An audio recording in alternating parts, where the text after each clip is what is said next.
Hey yo yo yo, salut les turfeuses, salut les turfeurs, bienvenue pour un nouveau pronostic de Benoît Requin. Ok, place au pronostic du quintet du dimanche 15 décembre, direction Paris-Vincennes pour le prix Jean Dumouche, trop attelé, 2850 mètres, 14 partants, réunion 1, course 4. Il y a un rendement de distance de 25 mètres à partir du numéro 12 et l'indice de confiance, c'est 2 sur 5. Petit retour sur le quintet de ce vendredi. Ah, il ne manquait que mon cheval de complément dans mon prono. Et cette vidéo, je la tourne avant l'arrivée du quintet de ce samedi. Je reviendrai dessus demain. Ok, c'est parti, on commence le pronostic et on commence avec le numéro 1, Kentucky River. Et on écoute Daniel Reden. Kentucky River, il a très bien couru sur les 2100 mètres dernièrement, effaçant sa disqualification initiale pour son retour à Vincennes. Il s'est juste retrouvé trop loin dans le parcours. Bon, là, il est de mieux en mieux physiquement. La volte ne m'inquiète pas. Son driver le connaît désormais. Avec une bonne course cachée, il est capable de jouer un tout premier rôle. Il est capable de jouer un tout premier rôle, nous dit Daniel Reden, qui est super chaud pour le coup. Bon, moi je suis un petit peu moins chaud que ce numéro 1. Bon, je ne l'ai pas non plus écarté, mais voilà, je suis pas chaud au point de le placer sur le podium, par exemple. Voilà, moi je l'ai gardé en toute fin de combinaison. On passe au numéro 2, Fenquick, et on écoute Mathieu Varin. Fenquick, il s'est malheureusement élancé au galop en dernier lieu, il n'a donc pas fait une vraie course. Il n'a qu'un parcours dans les jambes, hein, après plusieurs mois d'absence. Là, il va bénéficier d'un bon engagement le 21 décembre et je veux lui donner une course supplémentaire. Ici, il s'attaque à trop forte partie et je vous conseille de l'écarter. Ouais, de toute façon, hein, je comptais pas le retenir, mais merci du conseil, Mathieu. En tout cas, voilà, comme je l'ai dit, ce numéro 2, je le raye. On passe au numéro 3, Cash Bank Biggie. On n'aura pas les commentaires de l'entraîneur, c'est Eric Hansen Bondo qui est parti pêcher avec Captain Ian Barbaro. Amusez-vous bien. Bref, ce numéro 3, lui non plus je l'ai pas retenu, il est tout seul sur ma petite liste des possibles casseurs de tickets repérés. Et oui, aujourd'hui j'en ai qu'un seul sur ma liste et c'est lui, c'est donc lui le chef et le capitaine du coup, hein, bah oui. Bref, on passe au numéro 4, Harley Gemma, et on écoute Marc Sassier. Harley Gemma a bien fini, mais trop tard, hein, la dernière fois. Bon, j'ai hésité à la présenter car elle court quand même de façon rapprochée. Bon, j'ai attendu son travail de vendredi matin. Bon, elle découvre une belle course en tête, il y a de très bons éléments, mais elle est capable d'être à l'arrivée. Ouais, bon, à part le fait qu'elle court rapprochée, moi elle me plaît beaucoup, ce numéro 4, moi je l'ai gardé cinquième.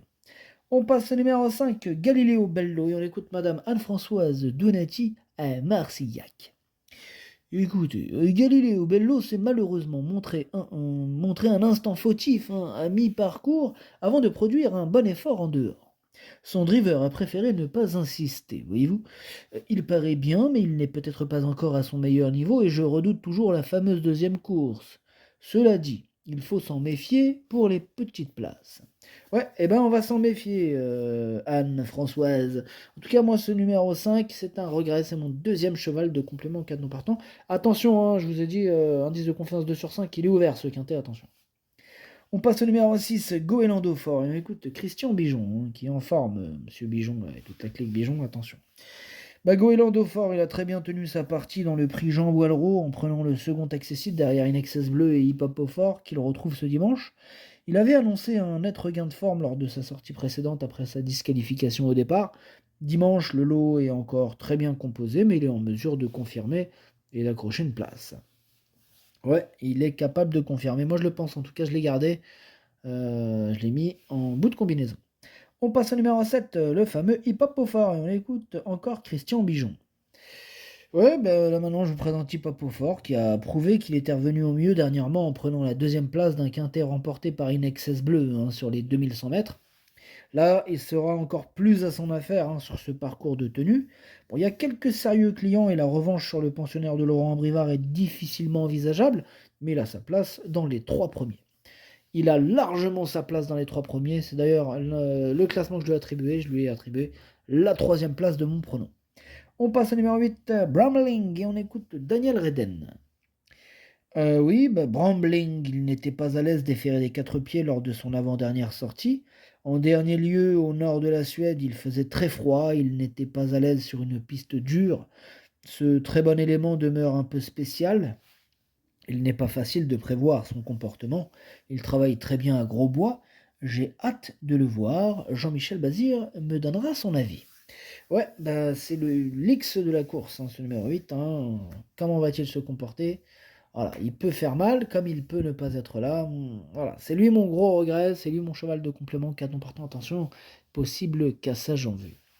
On passe au numéro 9, In Excess Bleu, et on écoute Alexandre Abrivard.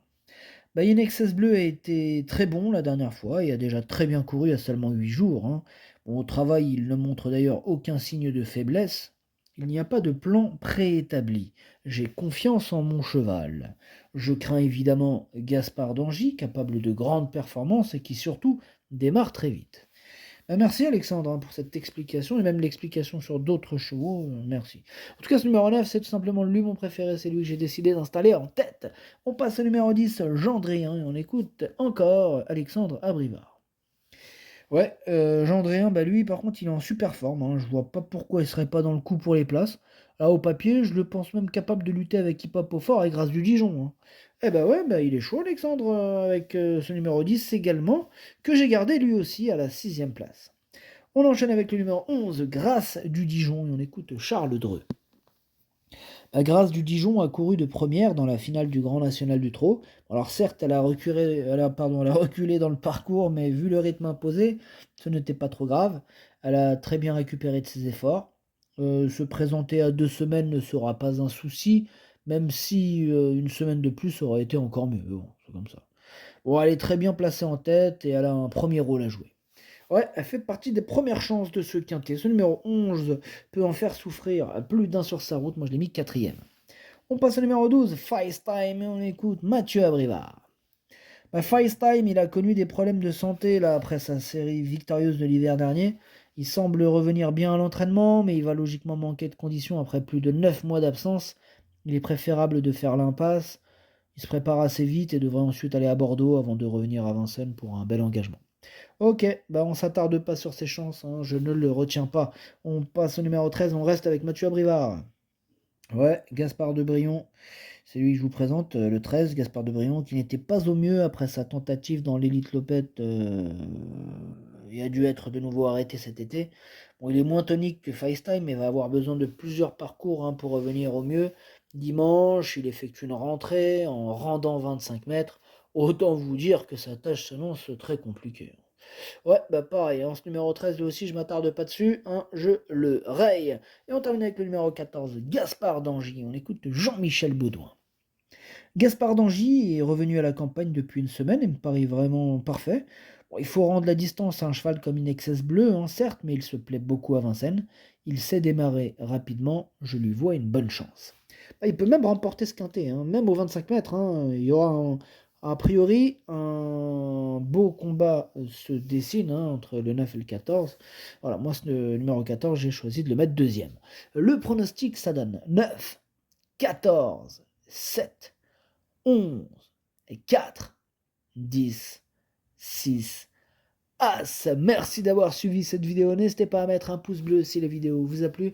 Pour accéder à tous mes tickets pour la course du quintet, rendez-vous directement en description de la vidéo. À jouer avec modération. Bonne chance. Chopez-le moi. Ciao.